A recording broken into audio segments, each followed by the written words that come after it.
All right. Okay, so hear me out. Welcome to the podcast, the People's Podcast of High Vibes. I'm your host, Bear. With me today, of course, is the one and only Big Circle. Chris, let them know where you at. Yes, sir.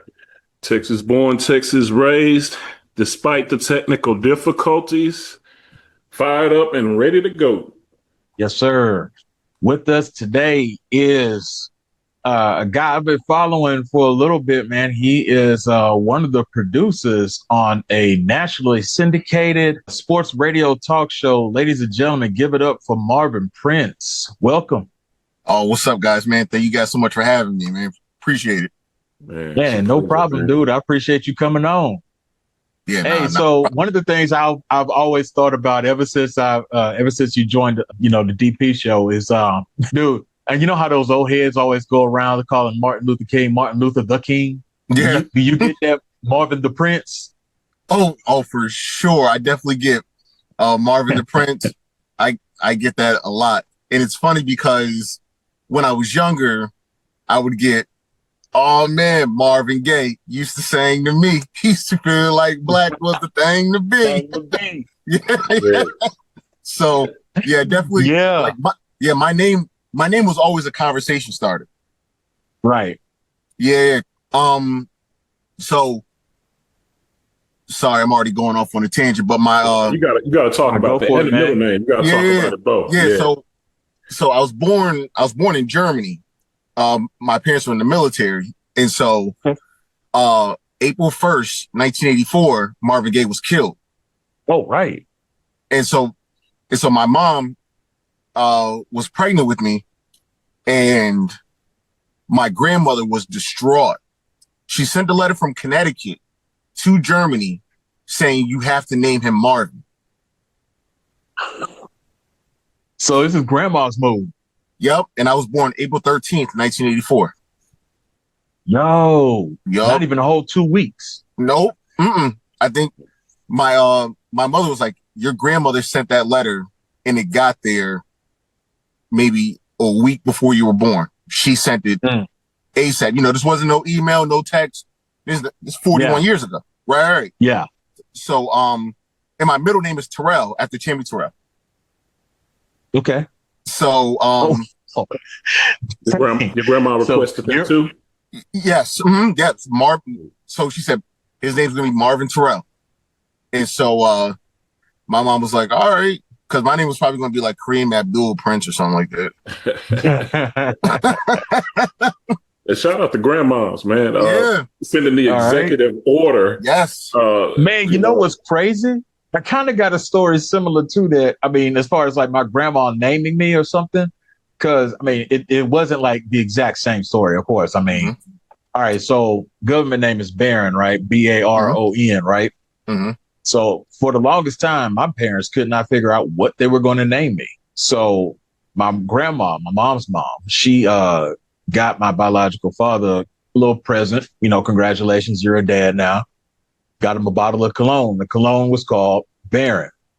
So, and in a way, that was part of the effect. It was grandma affected my name, on the slide, low key. She wasn't trying to, but it happened. Now, you were Marvin Terrell. You were forced. Your name was forced. Strong arm. For sure. And my grandmother is a strong armer. So, yeah. Just about all of them were back in that time too, for real. Without question, yeah. Yo, man, you were probably supposed to take another turn, Doc. I mean, you got Marvin and you got Terrell. I mean, you're supposed to be on tour with October London and SZA right now or something like that. I don't think you were listening. Like, where's the invite, man? They must have missed the invite, no? Yeah, man. What's going on, but yeah, it seemed like she had a direction and you were like, nah, I got this. I'm about to do something else. So I don't have any real like musical talent, but I think they were just, just the name itself. But because no one in my family is like, oh, someone's a great singer or anything like that. And, I think just the name was just enough for her. Yeah. I mean, if you think about it, man, if you talk to people that were, in their 30s and 40s at that time, And you bring Marvin Gaye up, it wasn't just the records. It was this cultural influence that he had. Right. It was huge, man. I mean, I wouldn't say it's quite Muhammad Ali big, but it was up there. Like he took people with that music. He did a lot of powerful things. I didn't realize that when I was young. I'm like, all right, I'll put this record on. It's my dad's record, whatever. You know, these old folks want to hear it. That's it.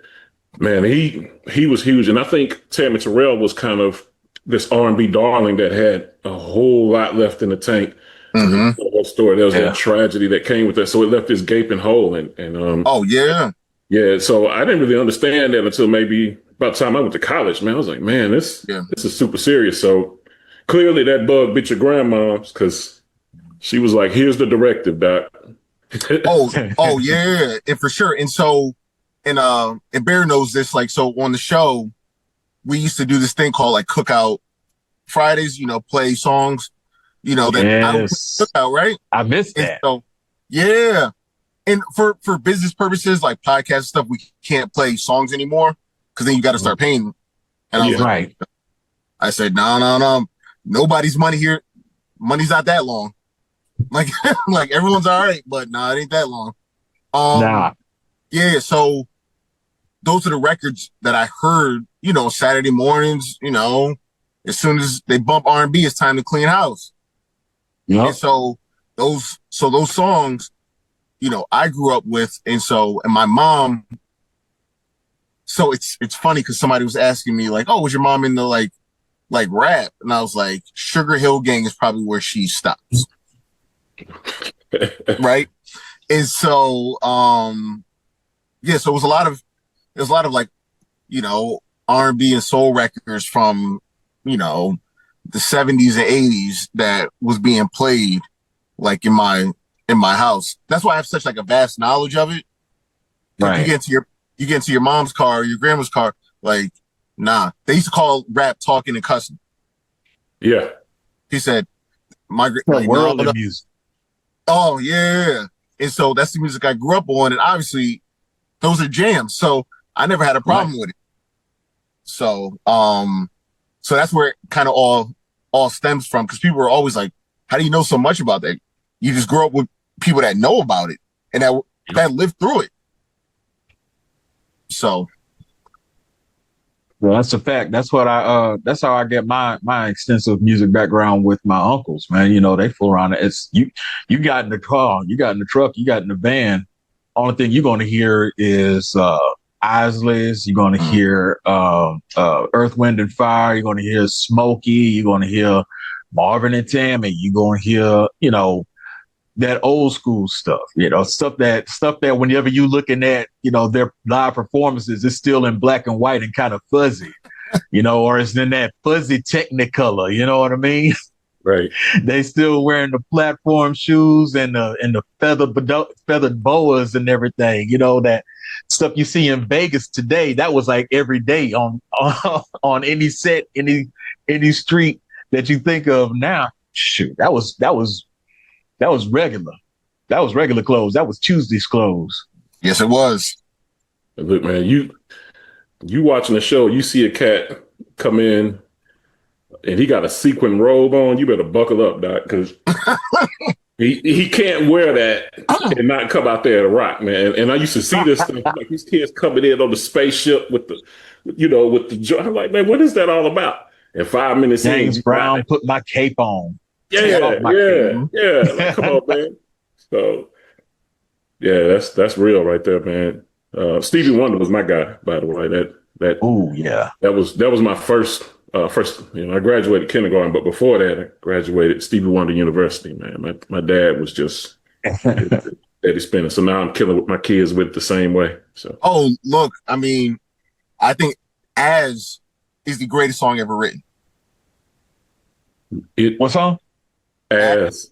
Yeah. Oh, yes. Yeah. That might be the best song ever written. I mean, you hear those lyrics, I was like, man, I love my wife more now after hearing it. Whenever that's playing and right after that's playing. Oh, I mean, yeah, but man, bro, you hit it on Steve. Like, Stevie is to me, also, it was a hot take, and I said it on the show. I think he's the greatest solo artist ever.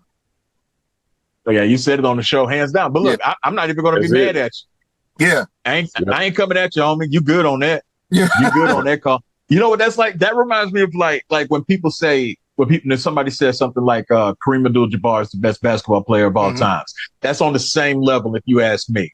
If you say something like Kareem is the best basketball player of all time, you're probably in the same boat thinking that Stevie is the best R&B or probably just the best artist of all time.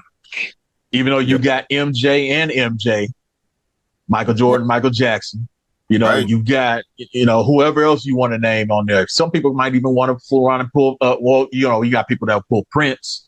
You know, that's another person on there. That like you'll get on that Prince list. Is like Kobe. Yeah, that's what I'm saying. Prince is the Kobe. Purple and purple. That looks right. That's about right. That's right. Dang, man. That's a lot. That's a lot of it that's just falling in line, man. Yeah. MJ and MJ, Purple Rain, Purple and Gold. Stevie had that 5-album run in the 70s where he was just breaking the glass on every year he came out with something. That 70s, that was early 80s too, stretching to the early 80s too, huh? It stopped in the 70s, and then he had like 5 championships in the 70s. That's how I see it. And then he had a couple of finals appearances in the 80s too, when he was supposed to be slowing down. But they're doing classes, and they did I think Questlove produced a full-length, multi-episode documentary on those albums. I mean, so this is after he, wrote his own ticket and said, yo, this is the deal I want, so I'm keeping the money close to the vest. Y'all got to trust me. And it's a good thing that he figured that out. But yeah, that 5-year run, that was like the Bulls in the 90s. Yes. Those 6 championships. It was just like that.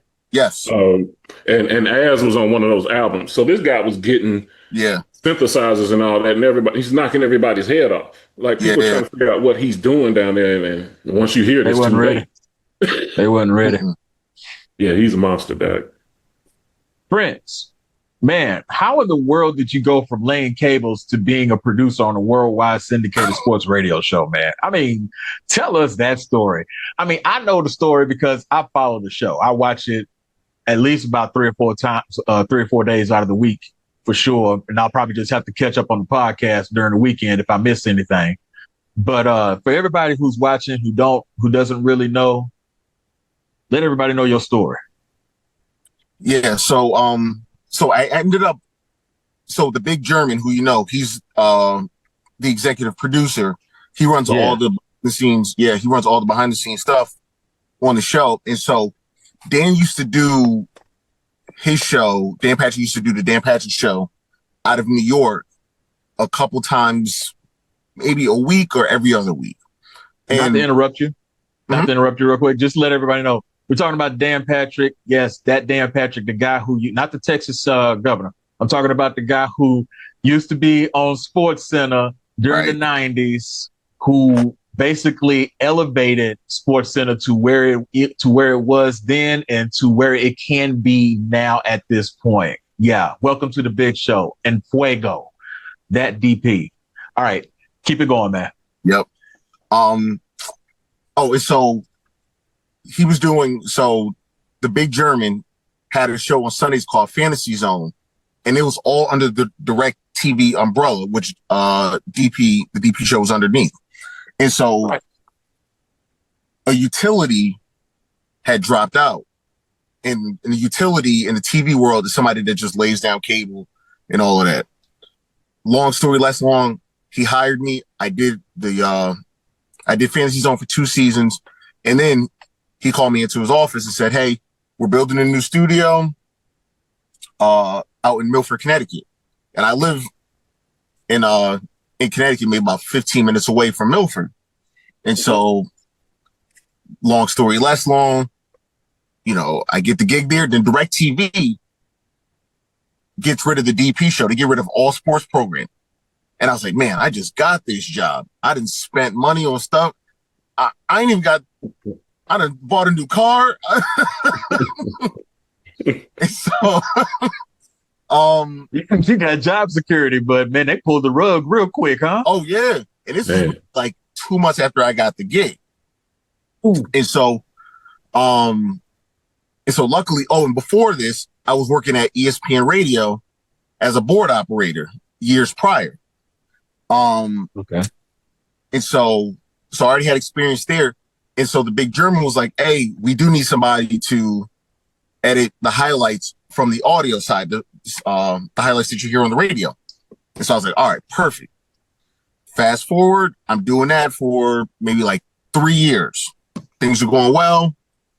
And then McLovin, one of the producers, one of the Danettes, right, he gets an opportunity to do his own show, so he leaves. And so now they need somebody to run the audio board out in the studio where Dan Patrick is. And they were like, well, Marvin knows how to do it. And I went out there, and Dan and Seaton were both like, man, we should just keep Marvin out there. Because they were going to do like a nationwide search for a new Danette. Cool. Yeah. They were going to do like this big like cross-country search for like, who's the new Danette, almost like American Idol style or something like that. Right. I didn't know about that. Yeah. And so this is like a little inside baseball. And so they were thinking about it. And once I got on, and I just stayed out there, and look, when I first got out there, I wasn't the smoothest talker or anything like that, but I knew my sports. And I was funny once in a blue. And so Dan was like, might as well just stay out here. And, that was about 3 years ago. And, here we are. Here we go. That's what's up, man. It's a crazy thing, like just how like an opportunity. And my goal was never to be an on-air personality or anything like that, but I damn sure wasn't going to turn it down. No. Crazy that would have sounded like. No, thank you, man. I'm cool. I'm cool, Dan. Yeah. Right. As I'm good. I'll just stay in the background. I'll just go ahead and stay in the background and take these peanuts that you're giving me and call it a day. I'm good. I mean, and it was just one of those things. I don't need this interface with this iconic sports journalist, first ballot Hall of Fame. I don't need that in my life, man. Nah, relax. I'm sitting there going like, this dude's a Mount Rushmore type. Yeah. And for me to even think of fixing my lips, like, I'm not sure. No. Oh, I'm sure. So that's how it ended up happening. I got a follow-up. You're sitting there with what was that? I got a follow-up if you don't mind. Go for it. To that question. So that's an interesting path, and I love how it worked out, man. But what would you tell the 13-year-old, the 19-year-old, the 23-year-old that's like, yo, I want to do that or something similar to that? And it seems immaculate, but what were the things that you did to make sure when the folks that are in the interface, Dan Patrick and everybody else, they can say, yep, Marvin can do this. What are some of the things you had to do? Because I see folks that are saying, well, I'm talented, so that's going to be enough, but they don't have certain other things. And I won't color the answer, but it's things I'm thinking in my head that they don't do, that nobody's talking about in these YouTube shorts saying, you can be a media personality too. But what are the things you think they looked at and said, we can trust him with this? Clearly you got the talent, but we can trust him with this. What are those things? So, and what I tell people that are trying to get into this business, the first thing, man, be ready to grind. Yeah. Mm-hmm. Like be ready to grind. I said, hey, you want to do this? And I think a lot of people look at me now and look at 41-year-old Marvin. I was like, but look, you didn't see 26, 27, 28, 29-year-old Marvin working on Thanksgiving and Christmas. Right. Yeah. Running the board. I was like, look, a lot of people, I heard somebody, a lot of people want to shine, but a lot of people don't want to grind. Mm. Like you see me now. And I said, man, it was a lot of work. I got into this game late 2007. And so things ended up working out the way they worked out. But you got to be willing to work. And I also tell another thing, don't chase the money, chase the dream, because you're going to work crappy hours for crappy pay. Yeah. And I said, you can't get jaded either. I never try to get jaded because if I say, man, I got to go to work, you know what I do for a living? I was like, and for me to sit here and fix my lips and like, oh man, I had a hard day at work. Hard? That's relative, right? It might be frustrating. Like everyone's, no matter what your job is, it could be a frustrating day at the office, right? Yeah. But I said, look, my great-grandparents were sharecropping in rural Georgia. I said, I'll be damned if I'm going to sit here and complain when I don't even want to know what they went through and what their parents went through and what their parents went through. That perspective. Like I always had that thought process in my head of my grandfather would tell me this. He's like, you're going to live better than I live. And he lived pretty well. And so he's like, and then your kids are going to live better than you and yada, yada, yada. But back to your question, I think also when you're in this business, you got to be, you can't be I want to curse, but you don't want to be an a-hole. Yeah. It is one of those things where Dan always says, he's like, somebody can do what you do and not give me any issues or not give that boss an issue. And you're not personable. And it's like, you don't want to be as soon as you walk into the room, oh, here come this MFer. Mm-hmm. Yeah. Like, especially in this business where I got the job from the big German because of word of mouth. I haven't 2007 was the last time I gave somebody a resume. Because everything I got, especially in this business, is word of mouth. Yo, what about, who's my man? And they go, oh, Marvin? Oh, yeah, love Marvin. Yo, good dude. He could do the job. Yeah, come on, bring him on. Because people don't, the job because it's it's TV, it's radio, it's technology. So sometimes things are work. Like sometimes a job can be stressful at times. Right. And you just don't want to deal with somebody that's a headache. So I always try to tell people, and it's okay to, people are introverted and stuff like that. I'm not sure if this is the profession for you if you're introverted, because you have to be a people person for the most part, because you're dealing with people. Right. But I always just try to tell students whenever I talk to them, sometimes it's just the opportunity is just at your feet. You can't squander it. And there's times where you never know who's watching. You never know who's listening, because going back to the big German gave me at DirecTV, I was just working like a random basketball tournament with this other utility, and he brought my name up. I only worked with this guy once. He's like, I worked with him. He's like, man, I love this guy. And he's great for like the camaraderie, especially in TV and radio.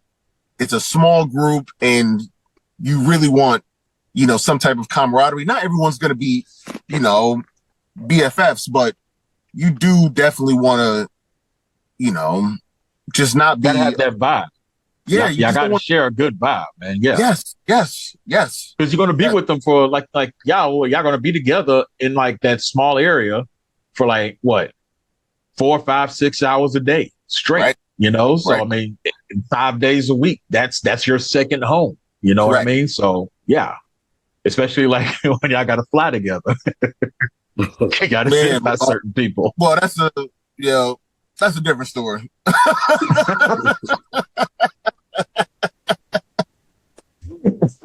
You got to sit by certain people, man. You know, sometimes you good. You ain't got to sit by them. And then every now and then, it's like, all right, let's get on this flight.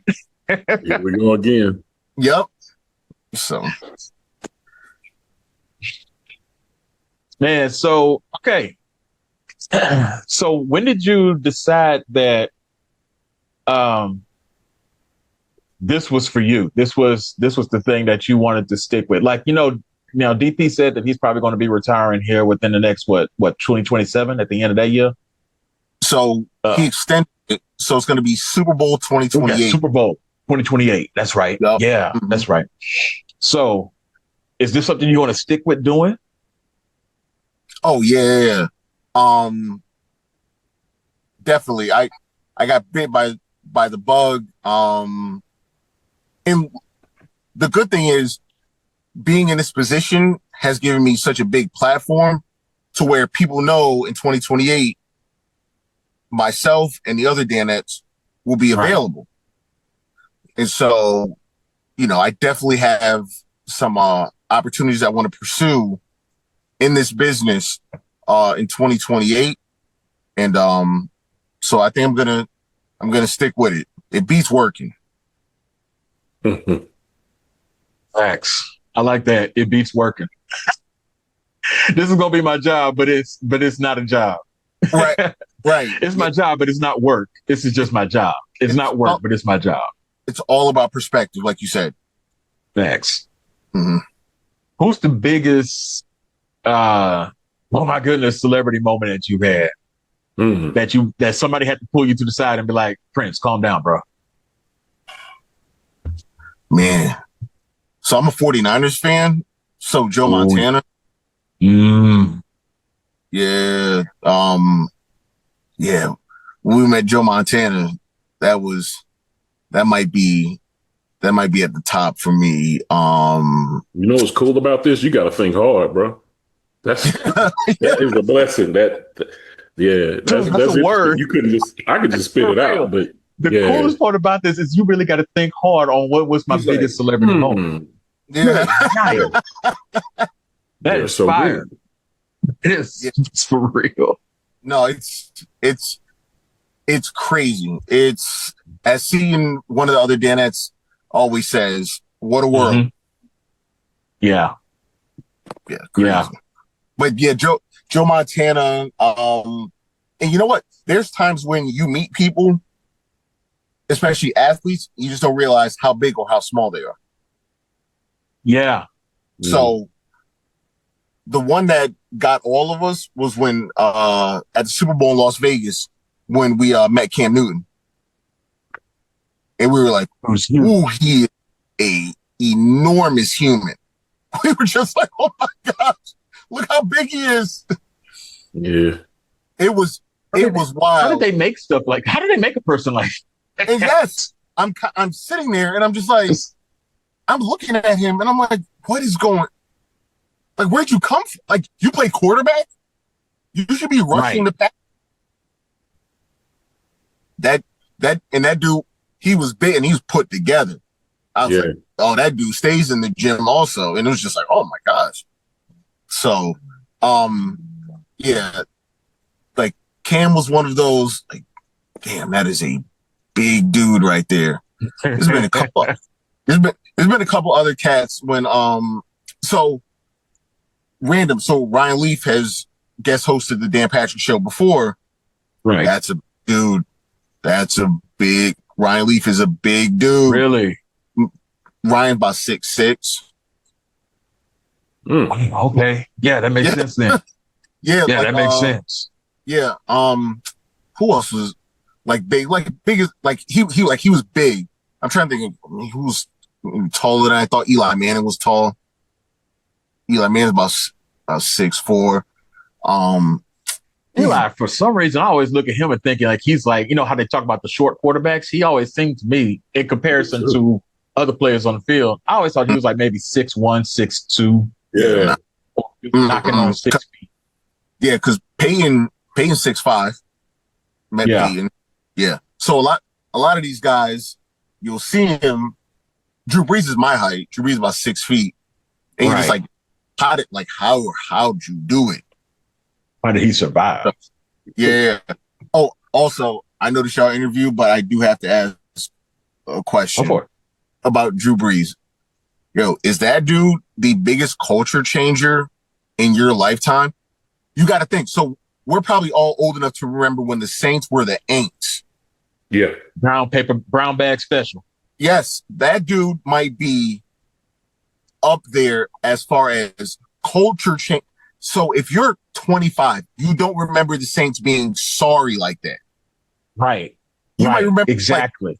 Like, damn, they had a bad season, but they weren't habitually bad. So I just try thoughts. That's I fully feel you on that. That reminds me of like Mark Cuban with the Mavericks. Before Cuban got there, Mavericks were nothing. They were the bottom of the league every year. Never fails. They'd have a parade if they won 20 games in a season.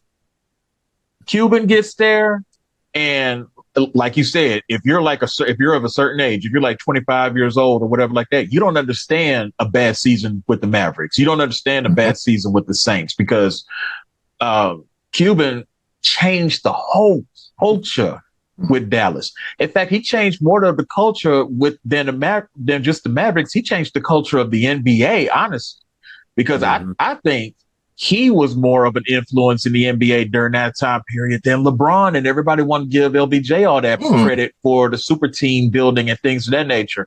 He didn't do the super team building, but he opened the opportunity to help. He kicked open the door that was already kind of swinging open for player empowerment. Right. Mm-hmm. And that's my opinion on that. Yeah, you'll hear guys like opposing players that used to play against the Mavericks and talk about the amenities in Dallas. Yeah. They were like, oh my God, the post-game meal, the locker room, all of that. They were like, man, that dude rolled out for Dallas. Yes. So that's a good one. I didn't even think about that, but yeah, Drew Brees kind of came. You're right though on Drew Brees because, like you said, nobody even looked at New Orleans as a destination spot until Drew Brees got there. That Hurricane Katrina, and you got and the excitement that even the excitement that Reggie Bush brought, even though he wasn't as marquee of a player in the pros like he was in USC, but his energy plus the crazy abilities that Drew Brees had and everything just coming together at the right time with the hurricane displacement and rebuilding the city, and the city has something to New Orleans has something to reach for and long for and fall back on to help uplift them. Be like, you know what, we don't have it that bad because we got the Saints and they doing it, and they were doing it. Mm-hmm. Oh yeah, for sure. Mine would be the New England Patriots. There's this point in time, maybe when Belichick gets there, when Tom Brady, starts doing what he did, they go on this 20-year, just attack on where the tries they made, they can't win less than maybe 11 or 12 games a year for like 20 years. It seemed like it felt like. But I remember when I was younger, they had a guy on defense named Andre Tippett, and he would play. And I'm like, man, he's really good. I just can't really see where this team, how they're going to make that turn and go up. Plus, you had the 49ers. They were bullying everybody. And so you had that going on. But I always looked at the Patriots because I remember thinking, that's not a great place to play. It's cold and we're losing. That was just a tough thing for me. But I think once the Brady Belichick era got there, they were just like, all right, we're going to take a couple of decades off from that. We're just going to, because we say so, we're just going to start killing everybody. So we'll see y'all in 20 years. And if you want it back, if we're done, then we'll let you know. but but for 20 years, that's what. Yeah. And the funny thing when you bring up the Patriots and that place not being a destination, being from here, people just don't realize. Oh, like you're going to Boston? No. Foxborough is nowhere near Boston. Okay. So when people fly in to see the Patriots or anything, they fly into an airport in Rhode Island. Oh. So Foxborough to Boston is 2 hours, maybe longer. Okay. So if you're flying into Boston, think you're going to go see a Patriots game, you got another couple-hour drive to be able to get there. Ooh. And then, you're going to have to add to that too on a Sunday when you're trying to go there for game day. So you're looking at probably another 3 hours. Oh yeah, and it's the worst stadium to go into because it's one road in, one road out. Wow. Ooh. So I said, and for them to do that in Foxborough, and Foxborough has very much like a Green Bay feel to it, Mm-hmm. where it's you guys in Milwaukee? No, Green Bay. It's like you don't play in Boston, you play in Foxborough. So so that tidbit out there, I know a lot of people don't even realize. Like, no, people fly into like the Rhode Island airport, then you drive, then you fly to Foxborough. You drive to Foxborough. Where do the players live? They don't make that drive every time, do they? No. So a lot of them just live like in the suburban areas, like wherever they want, right? Yeah. So I know it's probably bad. Aaron Hernandez lived probably 10 minutes away. A lot of those guys live in that area because a lot of players, and I found out they end up living near each other because it's like, okay, like where else do you go? And you ask somebody, and you just move to where everyone else is at, right? And they don't live where I live. Yeah. They're like, nah, we good. We can move somewhere else. Yeah. That's like where we are in Connecticut, we're probably an hour and a half outside of New York City. And so you have guys, New York City's real close. Yeah. We're a train ride away. So with like guys that play for like the Yankees or the Knicks or any of those New York sports teams, some guys live in Jersey, some guys live in Connecticut. If you're young and single, you live in the city. Yeah, right. Them dudes that got kids, like they send their kids to private school in suburban Jersey, suburban Connecticut. So yes, especially like where we are. My wife works in a town where a couple of Yankees live. Oh, okay. Yeah. Yeah. Okay. She's like, you say see less. Yeah, she's like, estate, not a mansion. Like you see this estate, so and so lives there. Like, oh, all right.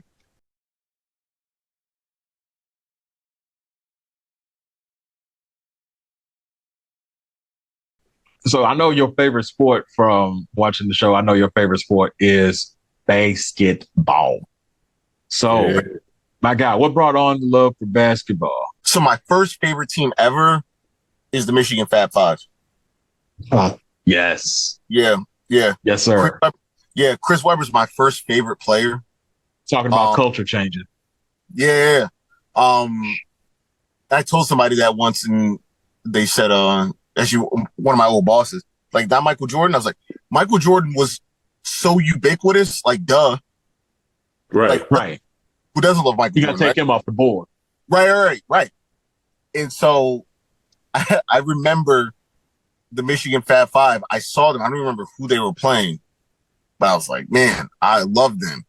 And I didn't know they were like a college team. Somebody asked me what my favorite NBA team was, and I was like, Michigan. And they were like, oh. Nah. Yeah, right.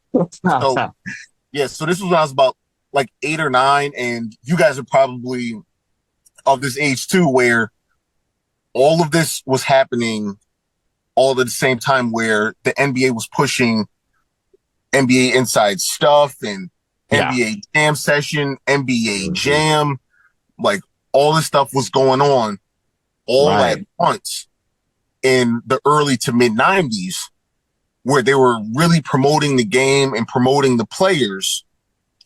And, it was everywhere, and I was all in. So probably like from 8 years old, I was hooked. Yeah, inside stuff, man. That's another, man. I mean, when you mentioned culture changing with Drew Brees and the Dallas Mavericks and everything. Look, inside stuff, Hannah Storm and Ahmad Rashad. And the crazy part about it, I had no idea until like about maybe 10 years, 15 years later. Ahmad Rashad was a wide receiver. Yes. Dude played football. Yes. It's like this man is the face of basketball right next to for the kids, for the teenagers, and for you people in their young 20s at that time. Ahmad Rashad next to Michael Jordan were the two faces of basketball. Who knew this dude was a professional wide receiver with the Minnesota Vikings? You wouldn't have been able to tell me otherwise. I've been like, oh, well, that just must be another Ahmad Rashad.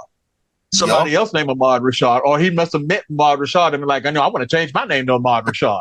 There's no way that you got the same dude, who is always on everybody's TV on Saturday morning, promoting basketball, promoting the NBA, interviewing the top cats in the league at the time.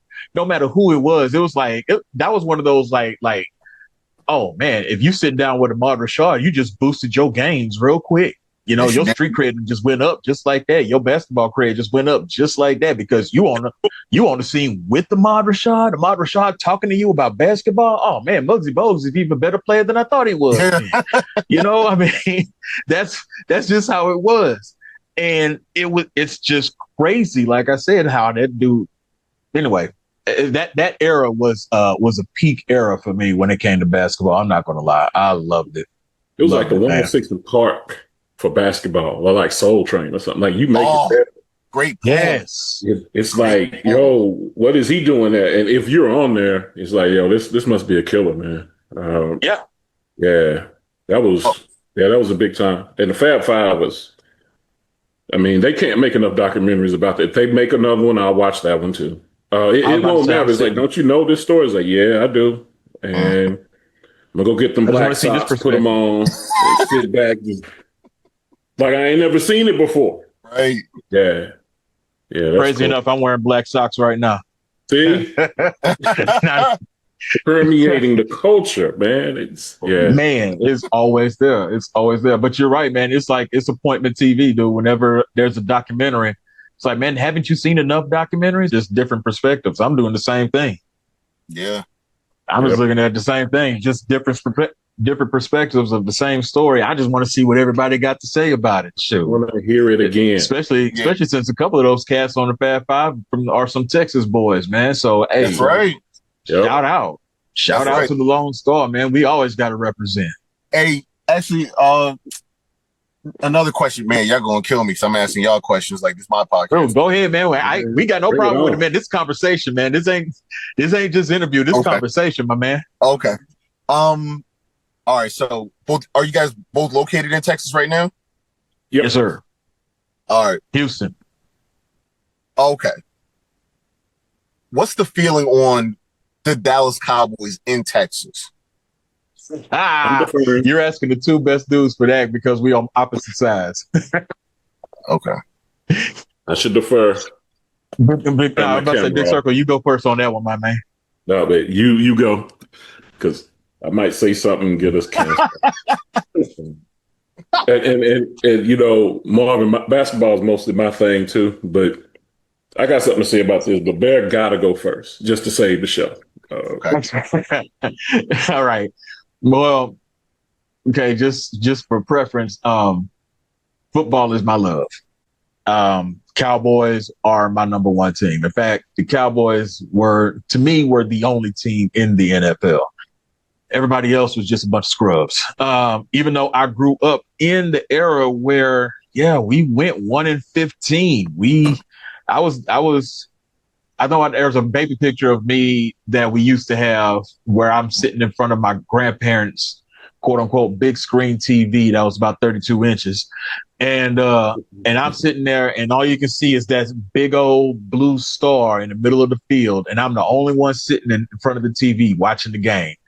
And I was just like, that's basically a sign of exactly how it is, a microcosm of exactly how my life has been as a Cowboys fan.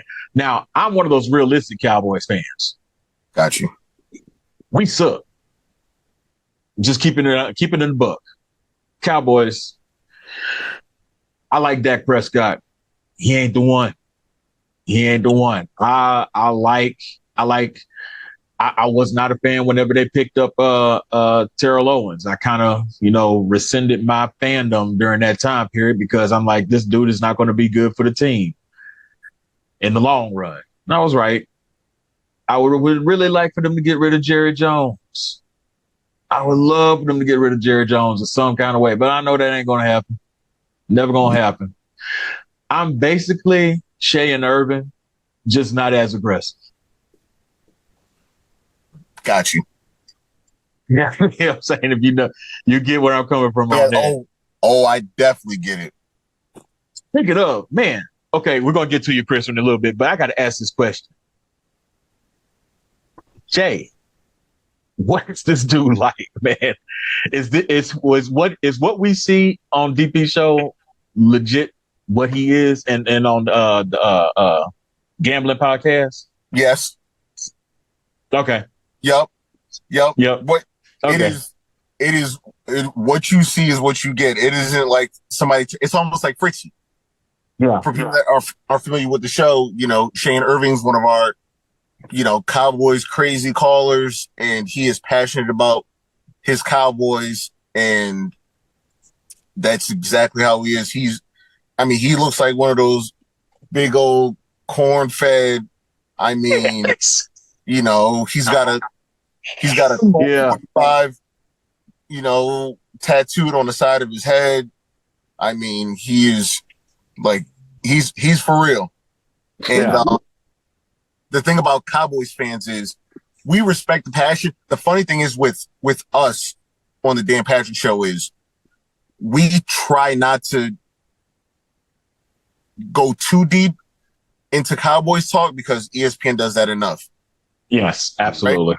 Right? And so and Dan always says he gets it. He understands it, right?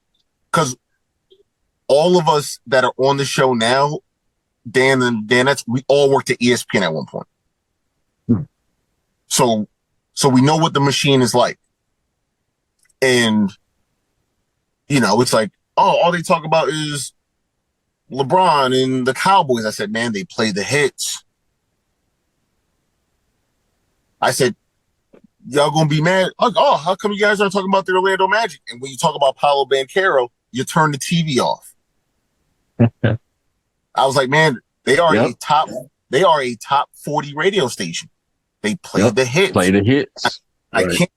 We can't knock you, but we do it different because obviously you listen to the show.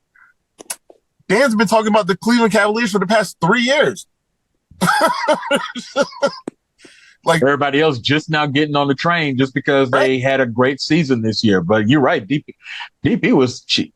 Yeah, man, he was fooling around and calling him my Cavaliers. Yeah. About 3 years ago. Yeah, Dan ain't got nothing to do. He watched every basketball game. Right. He watched Pistons and Magic when they were both trash a couple of years ago. Oh yeah. He was like he just got on Facebook and YouTube. He's like, man, you seen these highlights? It'd be like somebody from high school, like Peyton Pritchard at a summer league game, and I was like, damn, you need something to do. Yeah. But we're all sports junkies to a certain, like, it's funny because I love like obviously basketball is my number one, but number two for me. Oh, and also I don't want to forget your take on the Cowboys. Yeah, yeah. But number two for me, I'm fascinated with college football. Same. Yes, I Like, love college football more than pro football, but yeah, they're yeah, definitely. yeah. No, sorry. I want to hear your take on the Cowboys since you're on the opposite end. Yeah, it'll be brief. You know, I've got big qualms with Jerry Jones. They it's been like that for a while too. Okay. But my thing, the reason why this will be quick is because since 2017, I just turned the TV off on the NFL. When the Kaepernick thing came down, that was it. It did something to me that I couldn't just like blow some steam off and be back next Sunday. So I've missed years of really good football. All this stuff we're hearing about Saquon Barkley, I heard about it. I saw him jump backwards over a guy, which should have been a felony. But I mean, but that was amazing, right? And I'm like, yo, that's cool, but I'm missing all this stuff. So I gotta, tap in to everybody else. Like, yo, tell me a story. But when Jerry Jones came out and said, look, if you kneel, it's a good chance you won't be playing here anymore. You'll get benched. And then I think one game he actually did kneel with the team. Subsequent to that, I think he did. And I'm like, well, you're kind of all over the place, but everybody's got a right to change their mind. But it's that and maybe about 3 or 4, I think it's 2 or 3 other events I talk about all the time with my friends in the last 15, 20 years that did something to me. And that did something to me. And I've got friends that just in my ear, man, you love sports. You should just watch. And I know because I want to watch football, but I can't. Now, everybody I know that's a Cowboys fan now, they've been that way. If they're 40, they've been a Cowboys fan 35 plus years. That's how it works. Oh, yeah. When I was 6, my dad bought me the whole thing, the helmet, the jersey, the pants, and everything. Right? I think I was 6 or 7, but I was always, so I'm 6'5" now. I was always just stretching out. So by the time he bought it, by the time he got it, it was, he's like, what happened? I was growing even as a first or second grader or whatever. So even he was like, man, that's the team. And so I'm around people and I'll say something like, why is it America's team again? And then here come the tomatoes and everything. Like, how you gonna name yourself that? So I've been that guy kind of on the outside, but I would pull for them just because you get sucked into that. So that's my thing. But no, I'm well, dying. You grew up in Marshall too. That was like right outside of Dallas. Well, not really so right outside, but about an hour or so from Dallas. So that's an hour, and I guess it depends on if the police is out. Maybe about an hour and a half, right? It's I-20, head west. There you are. So you get all of that. And to your point earlier, what we were supposed to get were the Saints because we're right there by Shreveport. So they're pulling in Saints games and, then all of a sudden they're like, well, we got to show Cowboys games in Northwest Louisiana, which is crazy back then because they weren't even showing the Saints games. They were showing Cowboys. But yeah, that's my thing, man. And I get beat up for saying, well, how are you going to call yourself America's team? You need to be willing to do that for one. But then just to name yourself that, it's just, I mean, I think that's kind of weird. But the other thing is every year that you come in and you don't have a different look and you're saying, well, this is our year. We won 6 games last year. We're going to win 14 this year. I'm like, why do you do that? And so that's the thing. So most Cowboys fans will jump on me. Bear doesn't, but the other ones, they're kind of rabid with it, man. So I have to pick and choose my battles on that. Yeah, I'm not a fan of Cowboy fans. It's different, man. There's Cowboy fans and there's Cowboy fanatics. Those fanatics, they're not playing well. Man, I can't deal with the fanatics. I'm a fan. I can't deal with the fanatics though, because they're crazy. They do Lulu. It's funny you mentioned that about the Kaepernick thing, and it's funny because my one of my really good friends, he's so I hate to get like real, not deep, but so he's biracial like Colin Kaepernick is, right? But he was raised black. Like, you guys get what I'm saying? Like, like, right. so, like, he always had like this consciousness. And so I remember when the Kaepernick stuff happened, and his family is a military family like my family is. And, you get all these people and they would just be like, they're disrespecting the military. I was like, it was a military man. It was a guy that was a Green Beret that told Colin Kaepernick to take a knee to show reverence for the military. Yeah. He was like, that's how you show reverence. So he's respecting the military while peacefully protesting all the stuff that was going on. And so I remember he was just like, man, I just can't. He's like, I just can't do it with the NFL. Now, he goes, it was also easier for me because he was just a casual football fan. Mm-hmm.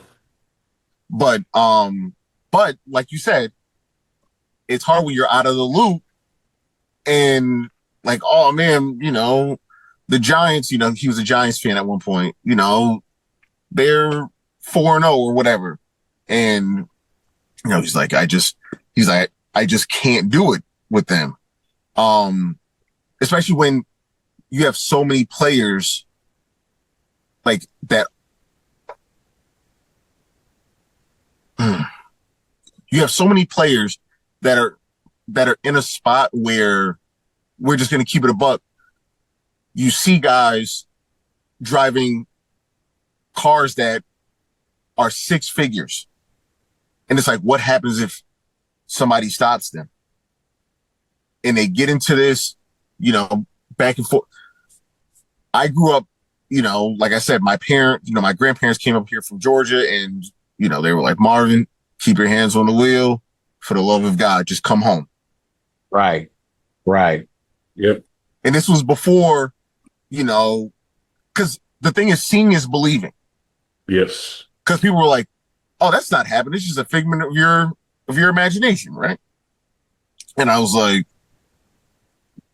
no. And even up to a point, I was naive to it because it hadn't happened to me until it happened to me where I was driving my aunt's really nice car when I was in college, and like I got pulled over. Like, whose car is this? I was like, well, I said, I'm driving 30 miles an hour. I said, I wouldn't be driving slow in a stolen car. I was like, especially up in stores. But to get back to your point, that definitely turned people off. I'm always turned off about, they have signs on there that says end racism and it starts with us. And you're just kind of like, what? Like, why is that sign? Like, and the sign is just, it's so cringe. Mm-hmm. Like, come on, let's like end racism. And everyone, okay, since you said it. All right, well, the NFL says let's end racism. Right. We're going to end racism. Right. And I mean, look, on the show, I always joke with DP. I was like, look, you didn't even need the Rooney Rule to hire me. I was like, to me, and I hate to go off on like a tangent, but with the NFL, it felt like they were putting a premium on black bodies and no premium on black brains. Yeah. Where you're kind of like you have all these black dudes in this league, and like how many head coaches are there? And you're just like, you're looking like, how many black head coaches? So my thing is, I want it to be, you don't see this problem I'll give the NBA this much. Hey, if you suck, no matter what color, you're getting fired. They ain't got no Rooney Rule in the NBA. They say, hey, look, hey, Joe Mazzulla, replace Ime Udoka. So we replace a black coach with a black coach. Like, whoever's good, like we don't even have to play these games to where there's so few coaches when the product is majority black. So, so I completely understood about you not watching after Kaepernick. Sorry, I'm just talking up a storm. Forgive me. No, that's cool. Wow, you're good, bro. What's funny about it is when I started telling people that, the first response was, well, you'll be back watching. I was like, no, did you respect my gangster, man? I said, I ain't gonna watch. But no, it was tough. But what they would do is say, well, the reason I'm watching is this, and they would explain why they're doing it. And I'm like, I'm not here to shame anybody. I'm just telling you, I cannot do that. And I'm not being dramatic. These were never conversations I would have in a group unless it just came up in a group. I wasn't trying to, showboat. I was just like, I'm not going to do it. And one guy, the only time I got kind of really hot about it was one guy was like, well, what difference do you think that's going to make? And I was like, well, I think that the NFL would prefer me to watch. So there's that. Right. Yep. And prefer other folks, everybody that could watch to watch. I said, but the difference is they want every dollar to say with, by abstaining that I don't appreciate that. I don't like what's going on. And he had everything to say about that. I said, man, I'm just going to tell you, I'm not going to watch. And at that point, he was at like 90 decibels. I said, man, you're going to have to calm down. If you want to watch, just watch. Right. I'm not going to do that. One of the things, when I was younger, I felt like I should have done that with Mahmoud Abdul-Rauf. Should just quit watching at that time too. That's my sport too, basketball. And I was like, man, I should have done it. But when I was young, it didn't hit me the same way. But when I got older, a lot of that innocence wore off, and I was like, man, this is a big deal. So, but no, I can appreciate what you're saying, man. Yeah. Chris, that was 2016. Just to let you know, because I remember that was 2016. Because I'm actually in the same boat with Chris on that one. That was 2016. It's funny. I was actually in the middle of running a fantasy football league that year. Chris was in that fantasy football league, and after everything is piled up and it got to a certain point, I put a message on the league board, and I said, somebody else is gonna have to take over the league because I'm done. I'm done with the NFL. I'm done watching. I'm done doing anything in regards or involving myself with National Football League. I was just absolutely overdone with it. I was done with the politics. I was done with the forever changing the rules, or not even really changing the rules, just adding extra words to every single solitary rule, and the hypocrisy of, oh, we're trying to make it safer. It's football. It ain't safe. Period. You're going to get hit. You're putting yourself in a dire situation of probably catching some type of concussion, or literally dying on the field, as we saw when they were still trying to make the game as safe as possible. Somebody died and got resuscitated on the field. So, I mean, football is just football. You got human bodies who are colliding at the top speeds that humans can give, wearing all that equipment. So it doesn't matter what you do, what you say. Man, I saw a highlight. We were speaking on Reggie Bush earlier. I saw a highlight. Y'all remember that hit that Reggie Bush took? That's when he was with the like screen pass? Yeah. Yes. That dude got rocked so hard. He got up. He kept stumbling. He was on all fours, stumbling on all fours. Dude looked like a drunk puppy on the field, dude. He looked bad. And again, he's not going to, guess what? He came out the first week he was available to come back out to play.